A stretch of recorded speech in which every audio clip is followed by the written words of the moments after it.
돈의 가치. 안녕하세요 여러분. 오늘은 쉬운 돈에 대한 이야기를 해보려고 합니다.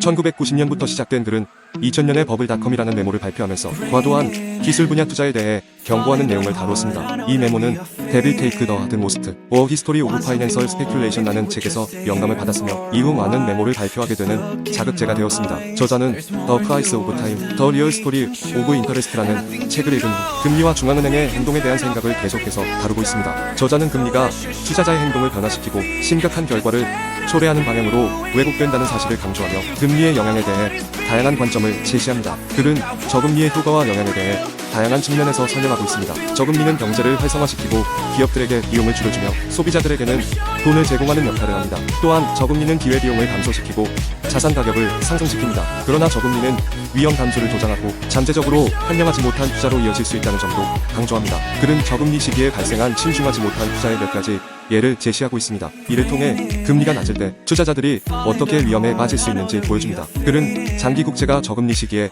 자본을 끌어들이는 이유와 만기가 긴 주식에 대한 이야기도 다루고 있습니다. 마지막으로 글은 금리에 대한 논의를 통해 투자자들이 자금을 조달하고 투자를 결정할 때 주의해야 할 점을 강조하고 있습니다. 금리의 변화가 투자 결정에 미치는 영향을 고려하고 위험을 신중하게 평가해야 한다는 점을 강조합니다. 이 글은 쉬운 돈 시기와 저금리의 영향에 대해 깊이 있는 분석과 예시를 제시하고 있습니다. 금리에 대한 이해와 신중한 투자 결정의 중요성을 강조하며 투자자들에게 유용한 정보를 제공합니다. 저금리 환경에서의 투자와 관련된 이슈에 대해 알아보겠습니다. 저금리는 투자자들에게 더 많은 기회를 제공하고 더 높은 수익을 기대할 수 있게 합니다. 저금리 시기에는 금융시장에서의 쉬운 돈의 유입이 많아지고 투자자들은 더 많은 위험을 감수하려고 합니다. 저금리 시기에는 성장주가 다른 주식들보다 더 많이 오고 하락폭도 큽니다. 이는 2020년 말과 2021년에는 성장주가 상승세를 보였지만 2022년에는 하락세로 전환된 것과 관련이 있습니다. 이러한 상황에서 하이에크의 더 나중에 성과를 거두는 프로젝트라는 말이 주목받는 이유입니다. 투자자들은 저금리 시기에는 높은 수익을 얻기 위해 위험을 감수하고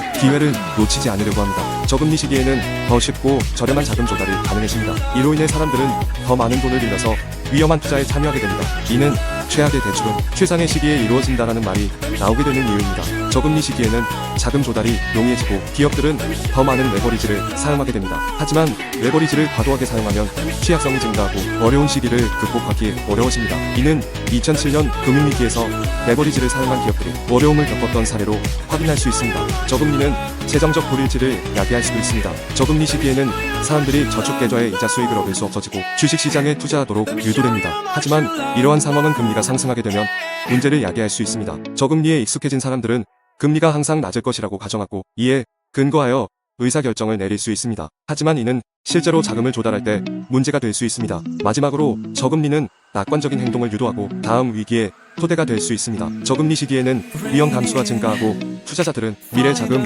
조달 비용을 과소평가할 수 있습니다. 이는 다음번 위기와 구제 금융을 야기할 수 있습니다. 저금리는 장점과 단점이 있으며 승자와 패자를 만듭니다. 저금리 시기에는 투자자들에게 많은 기회를 제공하지만 너무 많은 레버리지 사용이나 과도한 낙관주의는 문제를 야기할 수 있습니다. 결론적으로 저금리 환경에서의 투자는 많은 기회를 제공하지만 적절한 조사와 위험 관리가 필요합니다. 투자자들은 사이클을 이해하고 이를 토대로 의사결정을 내려야 합니다.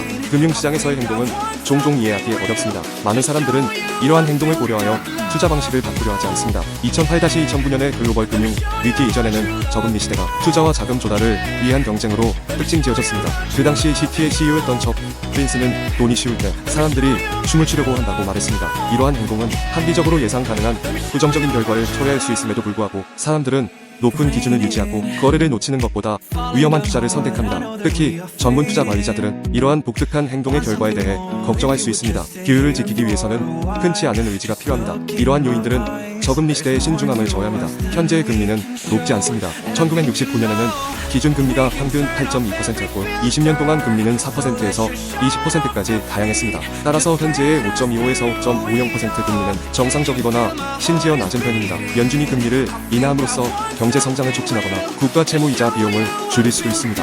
하지만 연준이 어떤 조치를 취할지는 알 수 없습니다. 연준은 수요와 공급이 돈의 가격을 결정하도록 하고 싶을 수도 있지만 지난 25년 동안은 그렇지 않았습니다. 연준은 기준 금리를 다시 한번 경기를 부양하지 않을 만큼 충분히 높게 유지할 수도 있습니다.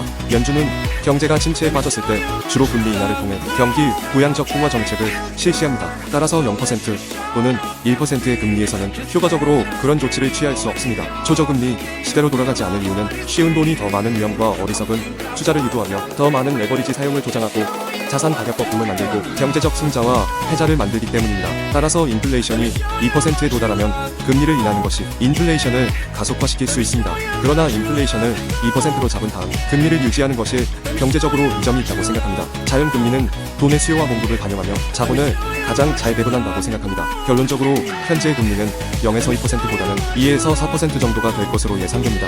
이러한 예상을 고려하여 투자 전략을 조정해야 합니다. 현재의 주식시장 랠리는 공감대에 의해 주도되고 있으며 투자자들은 높은 기대감을 가지고 있습니다. 그러나 이러한 골디락스 생각은 투자자들에게 잠재적인 실망과 손실을 안겨줄 수 있습니다. 따라서 투자자들은 현실적인 전망을 갖고 투자 결정을 내리는 것이 중요합니다. 또한 연준이 인플레이션과의 싸움에서 승리를 선언하고 금리를 인하하기 시작할 것으로 보입니다. 그러나 현재의 공감대는 더 많은 금리 인하를 예상하고 있습니다. 이러한 예상이 옳은지는 확실하지 않지만 향후 몇 년 동안의 금리는 0에서 2%가 아니라 2에서 4% 정도가 될 것으로 예상됩니다. 따라서 투자자들은 이러한 예상을 고려하여 투자 전략을 조정해야 합니다. 이러한 결론은 금리가 하락하는 경향에서 벗어나고 투자자들은 다양한 전략을 고려해야 함을 의미합니다. 현재의 금리 수준을 고려하여 투자 결정을 내리는 것이 중요합니다.